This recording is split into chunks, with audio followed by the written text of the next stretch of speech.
otherwise get lost. حضور کی شان میں گستاخی ہوئی ہے، گستاخانہ خاکے آج اتنا غیر سنجیدہ رویہ۔ السلام علیکم، شہیر سیالوی مخاطب ہوں۔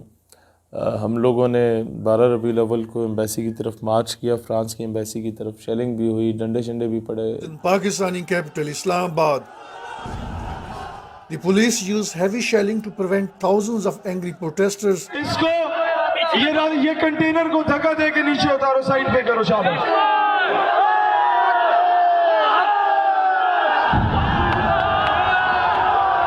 لیکن اللہ نے استقامت عطا فرمائی الحمدللہ۔ پھر حکومت سے ہمارے 3-4 گھنٹے کا مذاکراتی فیز بھی ہوا، وقتی طور پہ ہم دھرنے پہ بھی بیٹھ گئے 4-5 شہروں میں۔ حکومتی فیز میں وزراء جتنے بھی تھے ان میں شاہ محمود قریشی اسے لیڈ کر رہے تھے، اور انہوں نے ایک تو ہمارے ساتھ وعدہ کیا اور وہ امپلیمنٹ بھی ہو رہا ہے کہ OIC کا اجلاس ہوگا۔ دوسرا یہ، جب ہم نے 3 گھنٹے میں 2 گھنٹے تو 1 گھنٹہ تو ہمارے سارے باقی مطالبات مانے گئے۔ فرانس کے سفیر کو ملک بدر کرنا مین مطالبہ تھا، جس پہ 2 گھنٹے مزید بحث چلتی رہی۔ وہ کہا جی ہم بڑے غریب لوگ ہیں، ہماری اکانومی کوئی نہیں ہے، ہمارے پاس ایسی کچھ نہیں ہے، امت مسلمہ کے ممالک ہمارے ساتھ نہیں کھڑے۔ ہم اس معاملے کو اسمبلی میں لے جاتے ہیں، جب اسمبلی میں معاملہ لے کے گئے تو دیکھیں کیا ہوا۔ یہ ایک ایسا مقدس مسئلے پر بھی سیاست کھیلنا چاہ رہے ہیں۔ فرانس میں جو گستاخی کی گئی وہ قابل قبول نہیں ہے۔ اپوزیشن تیار ہی نہیں ہے اس معاملے کو سننے کے لیے۔ اور دوسری طرف یہ آپ یاد رکھیے گا کہ مجھے یہ نظر آ رہا ہے کہ حکومت اور اپوزیشن ایک پیج پہ اکٹھے ہیں، ان میں سے کوئی بھی فرانس کے سفیر کو واپس نہیں بھیجنا چاہتے، صرف مذمتوں پہ ٹرخانا چاہتے ہیں۔ اب آپ کے سوال میں یہ آئے گا ذہن میں سوال کہ جناب حکومت تو نہیں بھیج رہی، چلو اس کی مجبوری ہوگی، اپوزیشن کیوں نہیں بھیجنا چاہ رہی؟ اپوزیشن اس لیے نہیں بھیجنا چاہ رہی کہ اگر اپوزیشن جماعتوں کے نام سامنے آگے کہ یہ لوگ فرانس کے خلاف تھے تو مستقبل میں امریکہ انہیں وزارت عظمیٰ کی سیٹ نہیں دے گا، کیونکہ ان سب کو پتہ ہے کہ ان کا چناؤ تو وائٹ ہاؤس سے ہوتا ہے، پاکستان سے تھوڑی ہوتا ہے۔ ان کی جو چٹھی لکھ کے آتی ہے پیپر ہوا at the helm of affair, وہ تو باہر سے آتی ہے، لہٰذا انہوں نے ان کے بوٹ پالش کرنے ہیں۔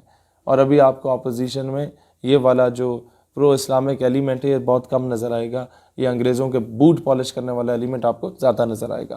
اور دوسری چیز یہ ہے کہ آپ ریسنٹلی دیکھیں عمران خان کی جو اسٹیٹمنٹ آئی ہے، جس پہ اس نے کہا کہ جناب ہم مذمت کرتے ہیں جو مسلمانوں نے قتل عام کیا وہاں فرانس میں عیسائیوں کا۔ France, both of us condemned the terrorist acts by Muslims in France.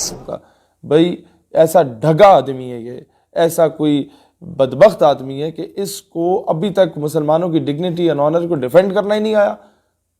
یہ جا کے بجائے اس کے بولتا کہ فرانسیسی صدر نے دنیا کے سب سے بڑی دہشت گردی کو پروان چڑھایا ہے، اور یہ کولیٹرل ڈیمیج میں 2-4 اس طرح کے چوڑے چماڑ مار دیے جاتے ہیں، کوئی مسئلہ نہیں ہوتا۔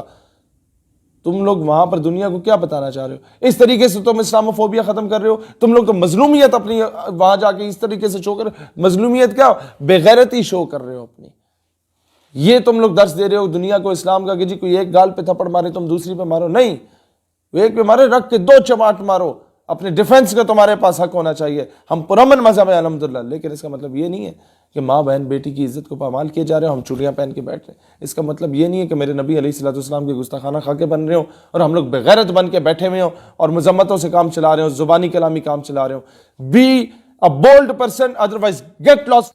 اس کا حل ایک ہی ہے، 22 نومبر کو لیاقت باغ راولپنڈی میں جو ہم جلسہ کرنے جا رہے ہیں، اگر تو تب تک فرانسیسی سفیر نہیں گیا تو پھر جلسے میں ہم یہی اعلان کریں گے کہ ہر بندہ اپنے اپنے MNA اور MPA کے گھر کے باہر اس سے اگلے جمعے کے دن احتجاج کا رخ کرے، جمعے کی نماز پڑھ کے سیدھا قافلے لے کے MNA اور MPA ہر پورے پاکستان میں اپنے اپنے علاقوں کے وہاں جائے، اور تب تک وہاں تک بیٹھے رہیں جب تک MNA اسٹامپ پیپر پہ لکھ کے نہیں دیتا کہ میں فرانسیسی سفیر کو ملک بدر کرنے کی قرارداد خود پیش کروں گا، اگر کسی اور نے پیش کی تو میں حمایت کروں گا۔ آپ یقین کریں ان کا باپ بھی سائن کرے گا، کیونکہ انہیں فرانسیسی سفیر یا ناموس رسالے سے غرض ہو یا نہ ہو، انہیں آپ کے ووٹ سے غرض ضرور ہوگی، لہٰذا آپ کے ووٹ حاصل کرنے کے لیے انہیں یہ مجبوری ہو جائے گی کہ وہ سائن کریں۔